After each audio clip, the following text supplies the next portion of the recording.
नमस्कार, स्वागत है आप सभी का। राजस्थान का करंट अफेयर्स हम पढ़ रहे हैं। जनवरी से मार्च वाली मैगजीन हमने समाप्त की, अप्रैल से लेकर जून वाली मैगजीन हमने समाप्त की। अब हम जुलाई से सितंबर का कंटेंट पढ़ रहे हैं, जिसमें 2 मैगजीन इंक्लूड हैं, जिसको आप वॉल्यूम 3 एंड वॉल्यूम 4 के नाम से जान रहे हैं। तो 3 और 4 दोनों को एक साथ कंपाइल करके हम एक साथ पढ़ रहे हैं। कि इसका रीज़न ये है क्योंकि जो आपकी 3rd वॉल्यूम है उसमें जुलाई और अगस्त का पार्ट है, और जो 4th वॉल्यूम है उसमें अगस्त का कुछ पार्ट और सितंबर का पार्ट है। इसलिए दोनों को एक साथ मिला के, जैसे कि हम 3-3 महीने के सेट में पढ़ते हुए आ रहे हैं, इसी तरह से अब जुलाई और सितंबर का एक साथ पढ़ रहे हैं। यानी कि आपकी वॉल्यूम 3 एंड वॉल्यूम 4 जो है वो एक साथ चल रहे हैं, जिनमें से दोनों वॉल्यूम का फर्स्ट चैप्टर था जो योजनाओं वाला, वो समाप्त हुआ। दूसरा चैप्टर जो चल रहा है वो है रिपोर्ट, मुद्दे, घटनाएं, चर्चित व्यक्तित्व। उसमें भी जो दूसरा चैप्टर है 3rd मैगजीन का, वो आज की क्लास में समाप्त हो जाएगा। तो शुरुआत करते हैं क्वेश्चन के साथ। पहला प्रश्न है, हाल ही में रूपाखेड़ा तथा तांबेसरा खनिज ब्लॉकों से मैग्नीज के खनन हेतु ब्लॉक आवंटन ई नीलामी निविदा जारी की गई। ये दोनों क्षेत्र निम्नलिखित में से किस जिले में अवस्थित हैं? तो जितना क्वेश्चन पूछा गया है उससे ज़्यादा इसमें जानकारी दी गई है। और जानकारी क्या दी गई है कि रूपाखेड़ा और तांबेसरा, यहाँ से कौन सा खनिज मिला है? तो खनिज मिला है मैग्नीज। ये एक बात खास आपको याद रखनी है। इन दोनों क्षेत्रों के नाम याद रखने हैं, कौन कौन से? रूपाखेड़ा और तांबेसरा।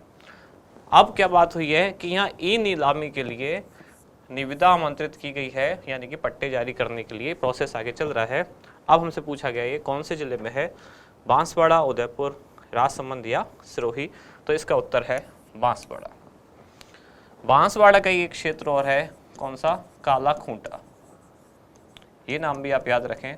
तो काला खूंटा से पहले से ही ये ई नीलामी या निविदा जारी कर दी गई है, यानी यहाँ से काम शुरू हो चुका है। और राजसमंद में एक क्षेत्र है, कौन सा? नेगड़िया। ये भी इसी खनिज से संबंधित है, ई नीलामी से संबंधित बात है। कितना और कितना है? तो यहाँ खनिजों का जो भंडार है उसकी लगभग जो अनुमानित भंडार जो है वो है 17 मिलियन टन।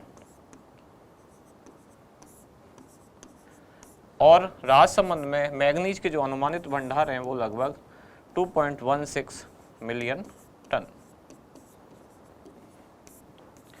ये जानकारियाँ इतनी डिटेल में इसलिए दी जाती है कि इतना भंडार है, इतना भंडार है, इसलिए ताकि आपको कम से कम इतना याद रहे कि मैग्नीज के बारे में बात हो रही है। और कौन कौन से जिलों से बात हो रही है? बांसवाड़ा और राजसमंद। राजसमंद का नेगड़िया क्षेत्र, बांसवाड़ा में काला खूंटा में पहले से शुरू हो चुका है ई निविदा का काम, और रूपाखेड़ा और तांबेसरा में अभी वहाँ मैग्नीज खनन के लिए प्रस्ताव है और नीलामी की प्रक्रिया शुरू होने के कगार पर है। तो 2 नाम याद रखने हैं, रूपाखेड़ा, तांबेसरा, मैग्नीज और बांसवाड़ा। राजसमंद, नेगड़िया, काला खूंटा, बांसवाड़ा। बढ़ें आगे अगले प्रश्न की तरफ। हाल ही में खान विभाग ने जयपुर सहित 6 शहरी क्षेत्रों में प्रधान व अप्रधान खनिजों के भंडार चिन्हित किए हैं तथा नगरीय विकास विभाग से समन्वय बनाते हुए खनन पट्टे जारी करने की अनुमति के प्रयास किए जा रहे हैं। निम्नलिखित में से कौन से शहरी क्षेत्र वहां के संभावित खनिज से सुमेलित नहीं है? कहने का मतलब ये है, यहाँ भी वही बात है, जो शहरी क्षेत्रों में या ऑप्शन में जो जानकारी दी गई है उससे ज़्यादा जानकारी क्वेश्चन में दी गई है। अभी क्या हुआ है, जयपुर सहित ऐसे 6 शहरी क्षेत्र हैं। शहरी क्षेत्र का मतलब केवल वो शहर नहीं, उसके आसपास का जो भी एरिया उस शहरी क्षेत्र में आता है। आसपास की जो भी छोटे मोटी जो कॉलोनी है या आसपास का क्षेत्र है, जो खाली पड़ी भूमि है, जो शहरी क्षेत्र में आता है, तो खनन विभाग ने पाया है कि वहाँ कुछ खनिज हैं, तो उनको भी वहाँ से निकाला जा सकता है। इसके लिए नगरीय विकास विभाग के साथ एक समन्वय या एक सामंजस्य बनाने के प्रयास शुरू हो रहे हैं ताकि खनन पट्टे जारी कर दिए जाएं। अब आपसे पूछा ये जा रहा है कि कौन से क्षेत्र में कौन से खनिज मिले हैं, इनमें से आप बताएं कि कौन सा सम्मिलित नहीं है। तो जयपुर से चेजा पत्थर, ये सही है। जोधपुर से सैंडस्टोन, ये भी सही है। जैसलमेर से पीला पत्थर, ये भी सही है। जैसलमेर जिन्होंने देखा है उनको पता होगा, जैसलमेर में सब पीला पीला ही पत्थर है। और अजमेर से लोह अयस्क, तो ये गलत है, यानी कि ये सुमेलित नहीं है। तो कुल 6 शहरी क्षेत्रों के लिए बात हो रही है, जिसमें से 4 तो यहाँ लिखे हुए हैं, पर 2 शहरी क्षेत्र और कौन कौन से बचे? 5वां बचा बीकानेर और 6ठा बचा भीलवाड़ा। ये 6 शहरी क्षेत्र हुए। अजमेर का लोहा अयस्क गलत है, तो अजमेर से कौन सा, तो अजमेर में भी चेजा पत्थर और ग्रेनाइट, चेजा पत्थर और इसके साथ साथ ग्रेनाइट, ये अजमेर से मिले हैं। भीलवाड़ा में बॉल क्ले और सिलिका सैंड,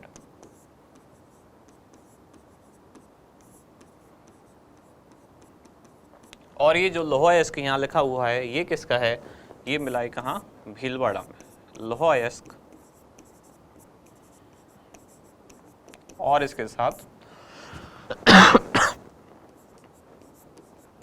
मेसनरी स्टोन, ये दोनों भीलवाड़ा से। क्लियर।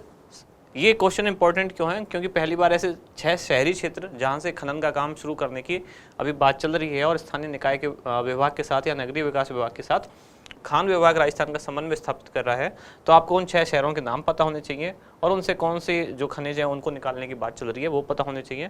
तो 6 शहर हैं, जयपुर, जोधपुर, जैसलमेर, अजमेर, बीकानेर और भीलवाड़ा, और इनके संबंधित खनिज हैं जयपुर से चेजा पत्थर, जोधपुर से सैंडस्टोन, जैसलमेर से पीला पत्थर, अजमेर से ग्रेनाइट और चेजा पत्थर, और बीकानेर से बॉल क्ले और सिलिका सैंड, और भीलवाड़ा से लोहा अयस्क और मेसनरी स्टोन। एक स्क्रीनशॉट ले लें, फिर बढ़ते हैं आगे अगले प्रश्न की तरफ। अगला प्रश्न है, राजस्थान को विद्युत उत्पादन के क्षेत्र में आत्मनिर्भर बनाने हेतु हाल ही में छबड़ा व काली सिंध तापीय विद्युत परियोजनाओं में कुल 2120 मेगावाट क्षमता की 3 विद्युत उत्पादक यूनिट को अनुमति प्रदान की गई है। छबड़ा व काली सिंध क्रमशः कौन से जिलों में अवस्थित है। यहाँ भी जो पूछा गया है उससे ज़्यादा बताया गया है। क्या क्या बताया गया है कि विद्युत उत्पादन के क्षेत्र में संबंधित 2 परियोजनाएं हैं, और ये दोनों क्या हैं, तापीय विद्युत परियोजना है, यानी थर्मल इलेक्ट्रिक परियोजना ये है, जिसमें से नई जो 3 यूनिट कितनी यूनिट स्थापित की जा रही है, 3, और इनकी क्षमता कितनी होगी, 2120 मेगावाट। तो आपको ना केवल ये बल्कि ये सारी चीज़ें याद रखनी होती हैं कि छबड़ा और काली सिंध से 3 नई विद्युत परियोजनाएं, ये तापीय विद्युत यूनिट है, और नई जो परियोजना होंगी उनमें 2120 मेगावाट क्षमता की यूनिट लगाई जानी प्रस्तावित है। अब पूछा केवल इतना सा गया है कौन सा किस जिले में है। पहला ऑप्शन है झालावाड़ कोटा, दूसरा है कोटा बारां, तीसरा बारां झालावाड़ और चौथा है झालावाड़ बारां। यहाँ इस क्वेश्चन में एक और शब्द इंपॉर्टेंट हो जाता है, वो है क्रमशः, मतलब जिस क्रम में पूछा गया है उस क्रम में बताना है। तो पहले लिखा गया है छबड़ा, फिर लिखा गया है काली सिंध। तो छबड़ा कहाँ है, बारां में, काली सिंध कहाँ है, झालावाड़ में। तो इस तरह से कौन सा ऑप्शन सही होगा, सी। अगर आपने इस शब्द को मिस कर दिया तो आप 4th ऑप्शन भी टिक कर सकते हैं।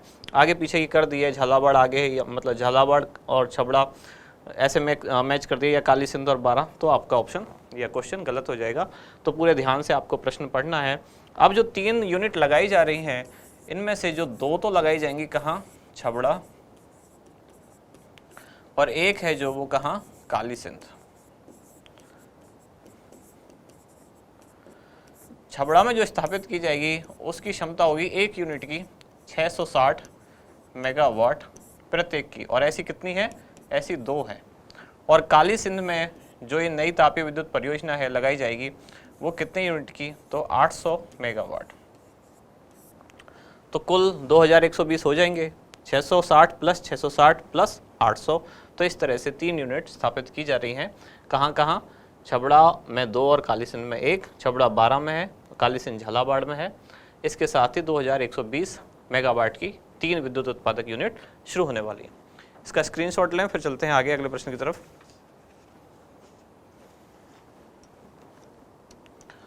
अगला क्वेश्चन है, राज्य सरकार और नेशनल थर्मल पावर कॉरपोरेशन, इसको शॉर्ट में कहा जाता है NTPC, national thermal power corporation के मध्य हुए एक MOU के अनुसार राज्य में कितनी क्षमता का एक ultra mega renewable energy park विकसित किया जाएगा। इधर लिखा हुआ है MOU मतलब मेमोरेंडम ऑफ अंडरस्टैंडिंग, जिसको हिंदी में कहते हैं समझौता पत्र। किस किस के बीच में हस्ताक्षरित किया गया है? एनटीपीसी और राज्य सरकार के बीच में। अब एनटीपीसी की भी एक सब्सिडरी कंपनी है, यानी कि इसकी भी एक कंपनी है जिसका नाम है एनटीपीसी REL। इसका मतलब क्या है? National thermal power corporation renewable energy limited, ये इसका पूरा नाम है। इसी की सब्सिडरी कंपनी है national thermal power corporation renewable energy limited. इस कंपनी का राज्य सरकार के साथ समझौता हुआ है। इस समझौते के तहत एक ultra mega renewable energy park Rajasthan में विकसित किया जाना है और जिसकी क्षमता कितनी होगी? 10,000 मेगावाट। तो यानी कि बी उत्तर सही है। और इसके अनुसार यानी कि इस MOU के अनुसार कितना निवेश किया जाएगा एनटीपीसी द्वारा? तो 5,000 करोड़ रुपए। इतने करोड़ रुपए का निवेश किया जाएगा जिसके साथ 10,000 मेगावाट का एक ultra mega renewable energy park विकसित किया जाएगा। क्लियर? एक लें स्क्रीनशॉट, फिर आगे चलें। अगला प्रश्न है, राजस्थान में पहली बार हाइड्रो पंप स्टोरेज से बिजली बनाने के लिए निम्नलिखित में से कौन से बांध पर हाइड्रो पावर प्लांट बनने जा रहा है? सिंपल सा क्वेश्चन है लेकिन इंपॉर्टेंट इसलिए है क्योंकि पहली बार कुछ हो रहा है राजस्थान में। तो ऐसा केस जब भी पहली बार हो, बहुत सालों बाद हो, कोई चीज़ 9 साल बाद हुई, जैसे बाड़मेर में जो हुआ था क्या थार महोत्सव, या कोई 25 साल बाद राजस्थान में आयोजन हुआ इस बार जयपुर में उत्तर क्षेत्रीय परिषद। तो ऐसे कोई चीज़ बहुत सालों बाद हो रही है या कोई चीज़ पहली बार हो रही है तो क्वेश्चन इंपॉर्टेंट होता है। तो राजस्थान में पहली बार हाइड्रो पंप स्टोरेज से बिजली बनाने के लिए निम्नलिखित में से कौन से बांध पर हाइड्रो पावर प्लांट बनने जा रहा है? तो इसका उत्तर है जवाहर सागर बांध। ये जवाहर सागर बांध कहाँ है, कौन सी नदी पर है? तो ये कोटा में है। और कोटा में कौन सी नदी है? कोटा में चंबल नदी पर ये बनाया जा रहा है जवाहर सागर बांध, जिससे उत्पादित होगी बिजली। और इस बांध से लगभग कितनी बिजली का उत्पादन किया जाएगा? तो लगभग 200 मेगावाट विद्युत का उत्पादन होगा, यानी कि प्रतिदिन लगभग 16 लाख यूनिट बिजली का उत्पादन। 16 लाख यूनिट बिजली प्रतिदिन यहाँ से उत्पादित होगी। और इस तरह का यानी कि हाइड्रो पावर प्लांट जैसा ये बनने वाला पहला प्लांट होगा जो कि जवाहर सागर बांध चंबल नदी कोटा पर विकसित किया जाएगा। इसको विकसित करने का जो काम राजस्थान सरकार ने किसको दिया है वो है राजस्थान राज्य विद्युत उत्पादन निगम लिमिटेड। तो राजस्थान राज्य विद्युत उत्पादन निगम लिमिटेड द्वारा ये पूरा प्रोजेक्ट विकसित किया जाएगा, जिसमें लगभग 200 मेगावाट क्षमता का ये प्रोजेक्ट होगा और प्रतिदिन 16 लाख यूनिट बिजली का उत्पादन किया जाएगा कोटा चंबल नदी जवाहर सागर बांध। स्क्रीनशॉट ले लें, आगे चलते हैं। राज्य की पहली वर्चुअल कोर्ट कहाँ शुरू की गई? जोधपुर, जयपुर, उदयपुर या अजमेर? वर्चुअल कोर्ट एक तरह से आभासी कोर्ट, मतलब एक इसमें सामने एकदम बैठ के नहीं बल्कि एक तरह से या वीडियो कॉन्फ्रेंस के जरिए या फिर ऐसे प्रोजेक्ट के जरिए जिसमें टेक्नोलॉजी का ज़्यादा से ज़्यादा यूज किया जाए। तो ये कहाँ शुरू की गई है? ये शुरू की गई है जयपुर में। ये मोटर व्हीकल से संबंधित जो भी कुछ ऐसे मामले हैं जिनको ईजिली निपटाया जा सकता है, उन केस के लिए यातायात संबंधी कानूनों के किसी दुरुपयोग में या कानून तोड़ने के संबंध में ऐसे मामलों के निपटारे में ये कोर्ट शुरू की गई जयपुर में। और जो तत्कालीन कौन थे जयपुर के नहीं, राजस्थान के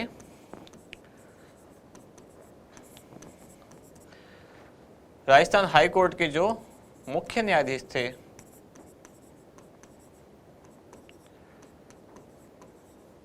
कौन थे? 39वें।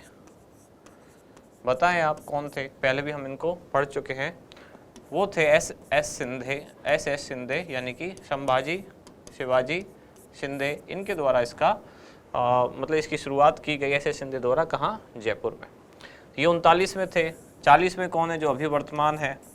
कौन है 40वें? पंकज मित्तल। तो इनके बीच में भी कोई है क्या? अब ये क्वेश्चन थोड़ा अजीब सा है, जब ये 39 में ये 40 में, तो इनके बीच में भी कोई बना क्या? तो बना है, क्योंकि वो थे कार्यवाहक। वो कौन है? M श्रीवास्तव।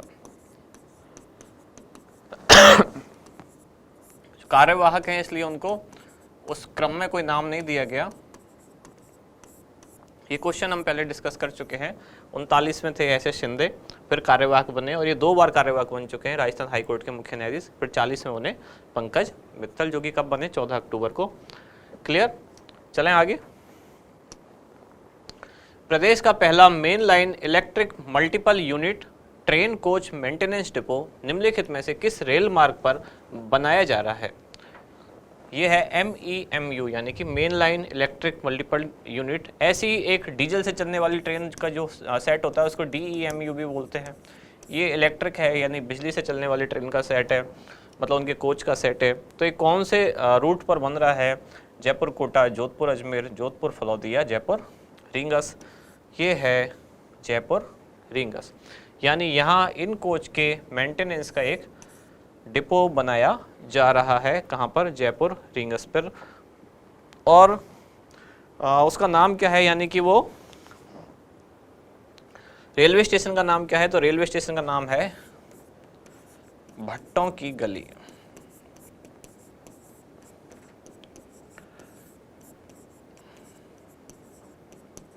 जहां पर ये मेंटेनेंस डिपो बनाया जाएगा।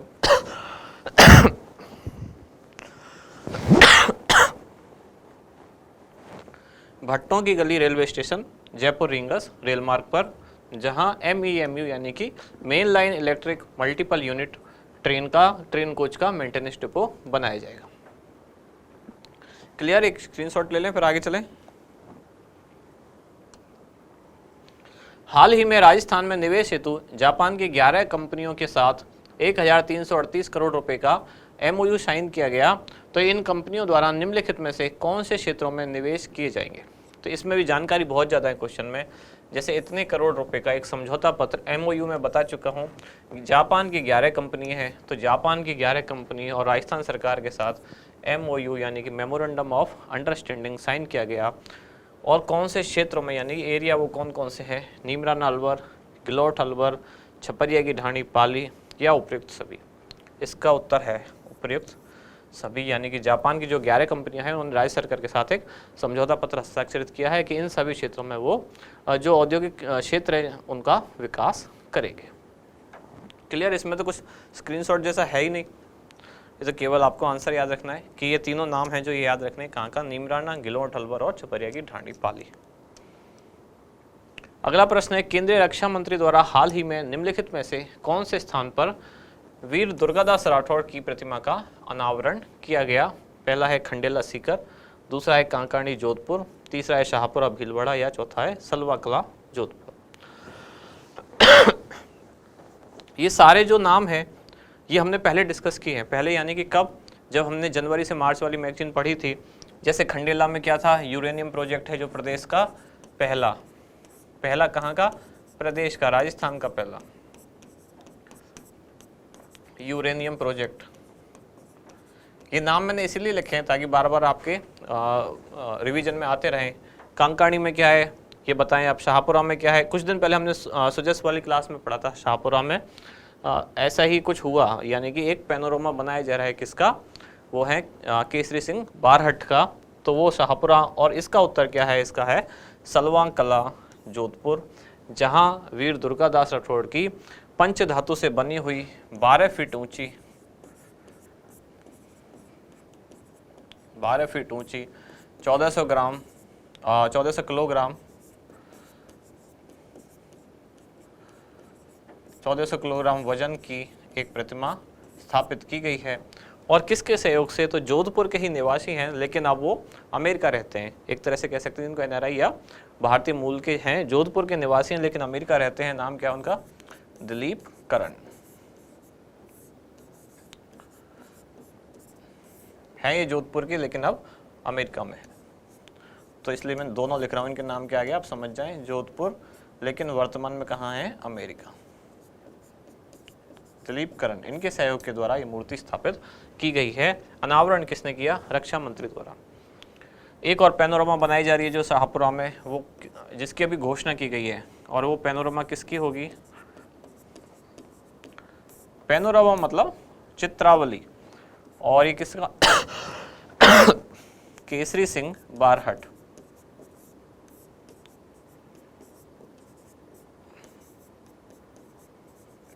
ये हमने सुजस में पढ़ा था अभी 2 दिन पहले। अब जब मूर्ति वाली बात ही चल ही रही है, यानी कि एक मूर्ति यहाँ स्थापित की गई है, एक और मूर्ति वाली बात मैं आपको बता देता हूँ। एक और मूर्ति यानी कि विश्व की सबसे बड़ी, ये इंपॉर्टेंट चीज़ है, विश्व की, ये आगे आएगा क्योंकि हम सुजस में तो ये पढ़ चुके हैं, लेकिन इसका शिलान्यास यानी कि लोकार्पण हुआ था अक्टूबर में, 30 अक्टूबर के आसपास, 30 से 31 अक्टूबर को। तो अभी हम अक्टूबर तक पहुँचे नहीं हैं, लेकिन वहाँ आएंगे। इसका नाम है, इस मूर्ति का नाम पहले देखता हूँ, विश्व की सबसे बड़ी शिव प्रतिमा। आप में से कुछ लोग तो जानते भी होंगे जो रेगुलर पढ़ रहे हैं चीज़ें, या सुजस वाली क्लास पढ़ रहे हैं, या कहीं से भी राजस्थान का करंट पढ़ रहे हैं, वो जानते होंगे विश्व की सबसे बड़ी शिव प्रतिमा, जिसका नाम दिया गया क्या? विश्वास स्वरूपम। विश्वास स्वरूपम इस मूर्ति का नाम दिया गया। ये विश्व की सबसे बड़ी शिव प्रतिमा है। इस बात पर खास ध्यान दें, ये दुनिया की सबसे बड़ी मूर्ति नहीं है। दुनिया की सबसे बड़ी मूर्ति यानी कि सबसे ऊंची मूर्ति जो कि सरदार वल्लभ भाई पटेल की मूर्ति है, वो भी भारत में ही है, जिसका नाम है स्टैच्यू ऑफ यूनिटी। लेकिन ये शिव की सबसे ऊंची प्रतिमा है दुनिया भर में। तो दुनिया की सबसे ऊंची शिव प्रतिमा, जिसका नाम है विश्वास स्वरूपम नाम दिया गया, ये कहाँ स्थापित की गई है?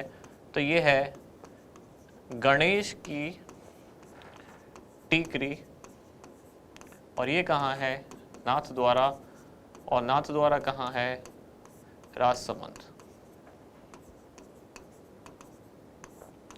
इसके बारे में, मतलब इस स्थान के बारे में एक ऐसी बात कही जाती है, यानी कि पौराणिक कथा है कि शिव भगवान कभी नाथद्वारा आए थे श्रीनाथ जी से मिलने, और जहाँ वो बैठे थे जिस जगह पर, उसी जगह को नाम दिया गया गणेश की टीकरी, मतलब जहाँ वो बैठे, जहाँ विराजे, उसका नाम है गणेश की टीकरी। अब वहीं ये मूर्ति, यानी कि उसी घटना को वापस एक तरह से दिखाने के लिए या प्रदर्शित करने के लिए उसी स्थान पर भगवान शिव की दुनिया की सबसे बड़ी मूर्ति स्थापित की गई है। विश्वास स्वरूपम उसका नाम दिया गया है। इसकी स्थापना में किनका सहयोग रहा, यानी कि फाइनेंशियली सपोर्ट जिनका रहा, वो निर्माता कौन है? तो वो कौन है? मिराज ग्रुप के कौन? मदन पालीवाल। कौन सा समूह इनका है? मिराज ग्रुप। तो फाइनेंशियल सपोर्ट इनका रहा। सारी चीज़ें मैंने बता दी। प्रतिमा की ऊंचाई कितनी है? तो 359 फीट ऊंचाई है। सारी चीज़ें मैंने बता दी। एक चीज़ मैं आपसे पूछ रहा हूँ, वो मुझे बताना आप कमेंट्स में। अगर आप नहीं बता पाते हैं तो अगली क्लास में मैं डिस्कस करूँगा आपसे। मैं आपसे ये पूछ रहा हूँ केवल, इस मूर्ति के मूर्तिकार कौन है, यानी ये मूर्ति बनाई किसने? इस पे मैं क्वेश्चन मार्क लगा के छोड़ देता हूँ। अगर आप नहीं बता पाएंगे तो नेक्स्ट क्लास में जब हम इसको वापस रिवाइज करेंगे तब इसका उत्तर मैं दूंगा। बाकी सारी चीज़ें जरूर याद रखें। विश्व की सबसे ऊंची शिव प्रतिमा, विश्वास स्वरूपम नाम, 359 फीट इसकी ऊंचाई, गणेश टीकरी पहाड़ी, नाथद्वारा राजसमंद में। निर्माता यानी कि फाइनेंशियल सपोर्ट किनका है? मदन पालीवाल, मिराज ग्रुप। मूर्तिकार कौन है वो आप बताएं। अब बढ़ते हैं अगले प्रश्न की तरफ। ये है, राज्य सरकार द्वारा हाल ही में कनकांचल और आदि बद्री क्षेत्रों को पूर्णतः खनन मुक्त क्षेत्र घोषित करके वन विभाग को हस्तांतरित कर दिया गया है। तो ये दोनों क्षेत्र किस जिले में अवस्थित हैं? अगर आप थोड़ा सा अपडेट रहते हैं और बहुत ज़्यादा अपडेट ना भी रहें, केवल समाचार भी पढ़ते हैं, तब भी आपको पता होगा कुछ दिनों पहले एक घटना हुई थी। एक साधु ने आत्मदाह कर लिया था, टावर पे चढ़ के वो नीचे कूद गए। कारण क्या था? वो चाह रहे थे कि ये पहाड़ी जो क्षेत्र हैं यहाँ पर खनन कार्य बंद हो। खनन कार्य बंद वो इसलिए चाह रहे थे क्योंकि ये भगवान कृष्ण से जुड़े हुए कुछ स्थल हैं, यानी कि पौराणिक कथाओं में इनका जिक्र है। तो कृष्ण की लीलाओं से जुड़े हुए ये पर्वत हैं, ये संबंधित क्षेत्र हैं।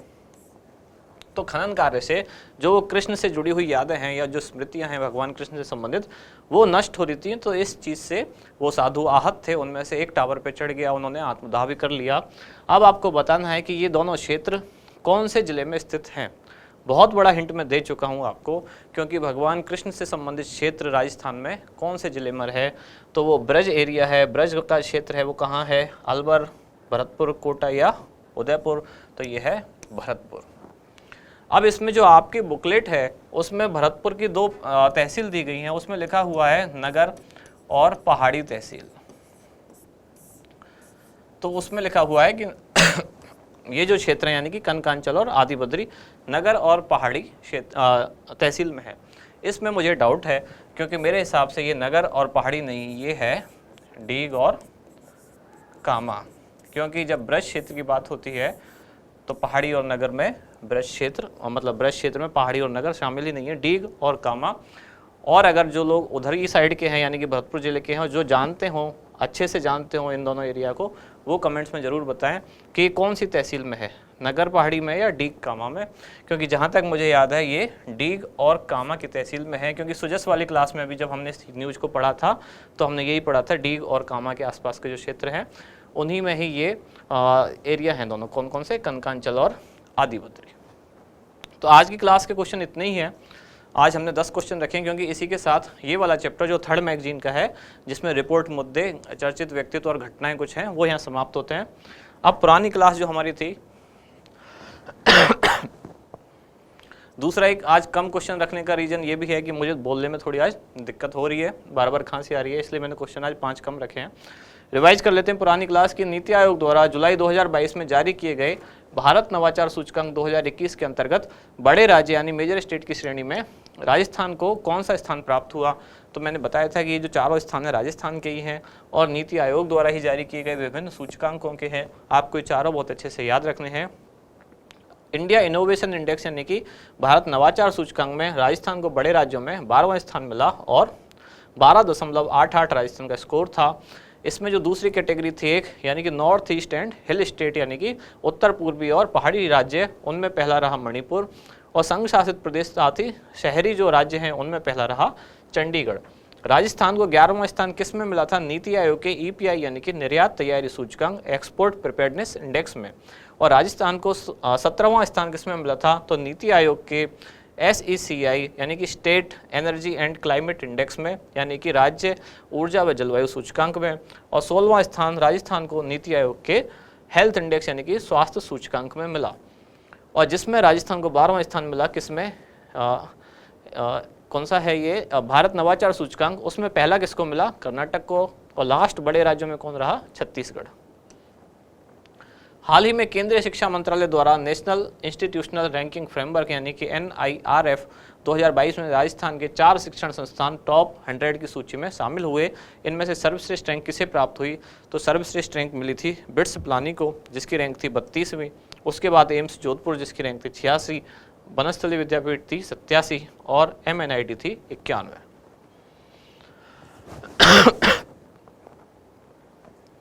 अगला प्रश्न, ट्रैवल एंड लेजर मैगजीन द्वारा जुलाई 2022 में जारी किए गए एक सर्वे के अनुसार दुनिया के टॉप 10 शहरों में भारत के किन 2 शहरों को शामिल किया गया? तो इसमें भारत के 2 ही शहर थे और दोनों ही राजस्थान से थे, जिसमें जयपुर को 8वां स्थान मिला और स्कोर था 90.67 और उदयपुर को 10वां स्थान मिला जिसका स्कोर था 90.22। पहला स्थान किसको मिला पूरी दुनिया में? तो मैक्सिको का शहर है ओक्साका। वित्त वर्ष 2021-22 के दौरान महात्मा गांधी नरेगा योजना के तहत सर्वाधिक परिवारों को रोजगार उपलब्ध करवाने के आधार पर निम्नलिखित में से कौन सा जिला देश भर में दूसरे स्थान पर रहा? देश भर में दूसरे पर रहा बाड़मेर। नागौर रहा देश भर में तीसरे पर और पूरे देश में पहले पर रहा ओडिशा का गंजाम जिला। बाड़मेर ने 1,21,161 परिवारों को 100 दिन का रोजगार प्रदान किया। नागौर ने 1,14,295 परिवारों को 100 दिन का रोजगार प्रदान किया। और 2022-23 के बजट द्वारा राज्य सरकार ने इस योजना के तहत 25 अतिरिक्त और दिन का रोजगार देने की घोषणा की, जिसको नाम दिया गया है मुख्यमंत्री ग्रामीण आजीविका योजना, ग्रामीण रोजगार आजीविका योजना, मुख्यमंत्री ग्रामीण रोजगार गारंटी योजना, ये सही नाम है। यह है महात्मा गांधी नरेगा योजना जो केंद्र सरकार की है, उसी में अब राज्य सरकार 25 अतिरिक्त दिन का रोजगार देगी, जिसका नाम है मुख्यमंत्री ग्रामीण रोजगार गारंटी योजना। और राजस्थान में एकमात्र ऐसी योजना है जो या मतलब राजस्थान ही एकमात्र ऐसा है जो शहरी क्षेत्रों में भी रोजगार की गारंटी देता है, और उस रोजगार का नाम क्या है? इंदिरा गांधी शहरी रोजगार गारंटी योजना। केंद्र सरकार की एग्रीकल्चर इंफ्रास्ट्रक्चर फंड योजना में उभरते राज्यों की श्रेणी में राजस्थान को कौन सा स्थान प्राप्त होगा? तो राजस्थान को प्राप्त होगा दूसरा। ये योजना क्या है, यानी कि केंद्र सरकार के का बनाया हुआ एक फंड है जिसमें अगर एग्रीकल्चर से रिलेटेड कुछ नवाचार करता है कोई राज्य तो उसको ब्याज अनुदान में 3% की राहत दी जाएगी। एयरपोर्ट अथॉरिटी ऑफ इंडिया यानी कि AAI द्वारा जनवरी से जून 2022 के लिए एक कस्टमर सेटिस्फेक्शन सर्वे रिपोर्ट जारी की गई। तो निम्नलिखित में से कौन से शहर के एयरपोर्ट ने देश भर में पहला स्थान प्राप्त किया? तो उदयपुर शहर के महाराणा प्रताप अंतर्राष्ट्रीय हवाई अड्डा, इसके साथ ही संयुक्त रूप से बिरसा मुंडा एयरपोर्ट जो रांची का है, इन दोनों को इसमें फर्स्ट रैंक हासिल हुई। और ये इंडेक्स है या ये जो सर्वे है एक साल में 2 बार जारी किया जाता है, क्योंकि ये है जनवरी से जून, ऐसे फिर जून से दिसंबर।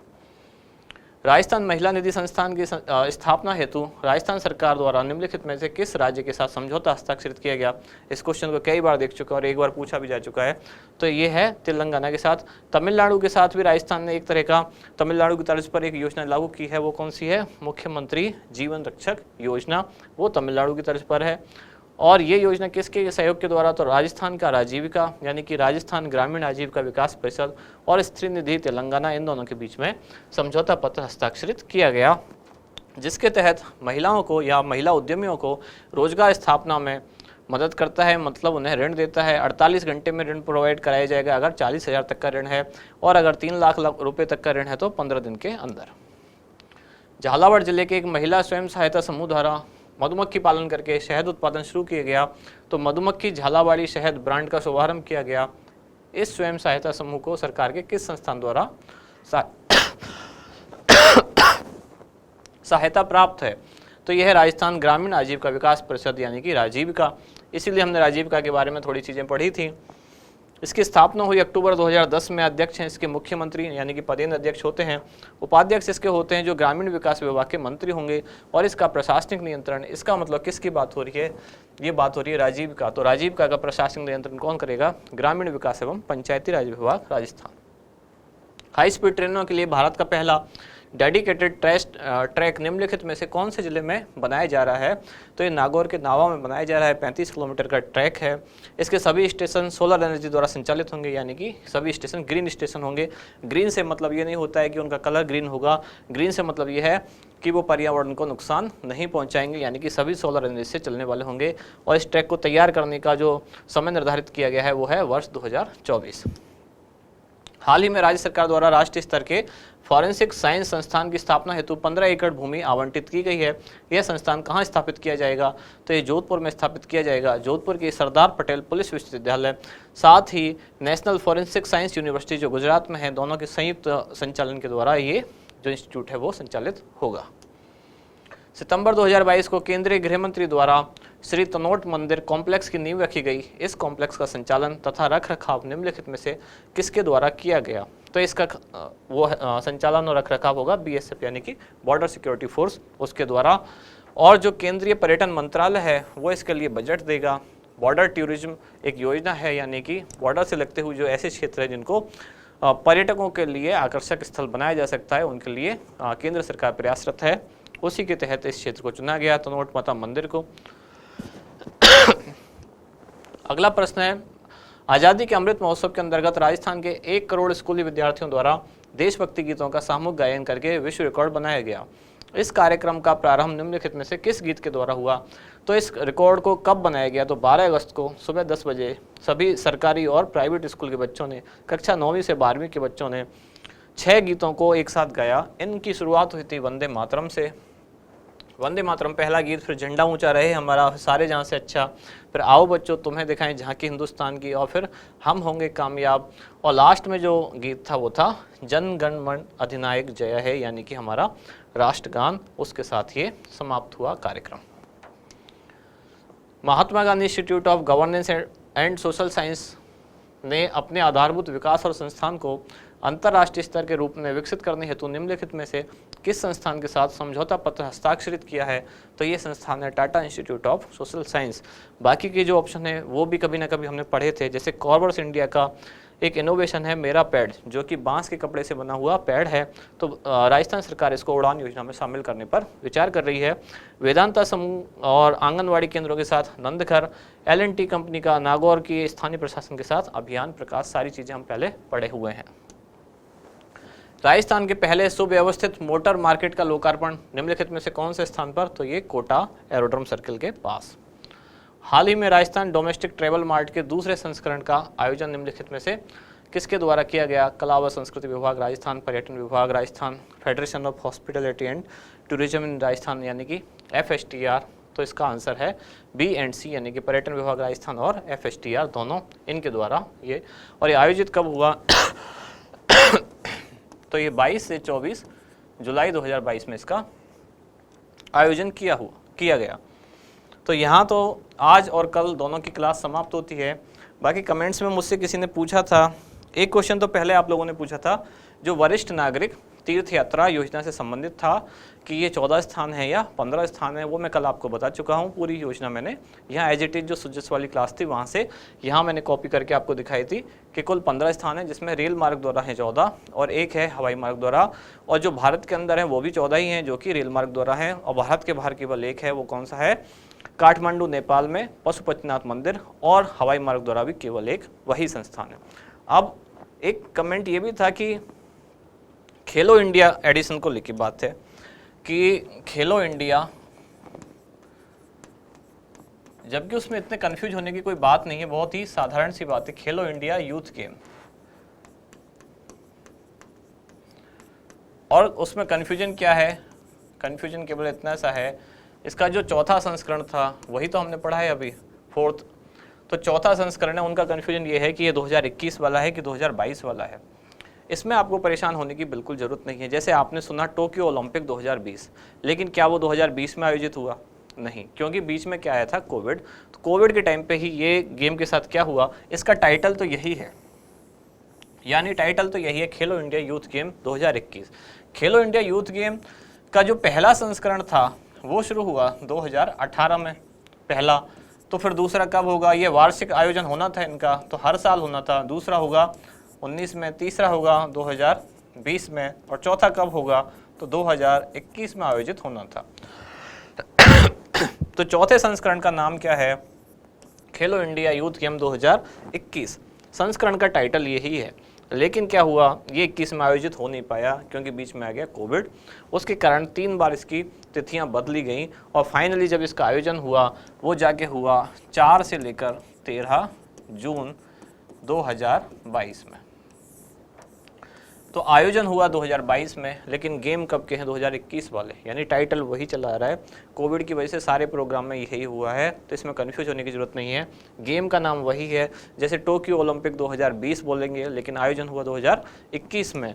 इसी तरह से इसका नाम बोलेंगे यही, टोक्यो खेलो India youth game 2021। 4th addition यही है। कहाँ हुआ? पंचकुला, हरियाणा।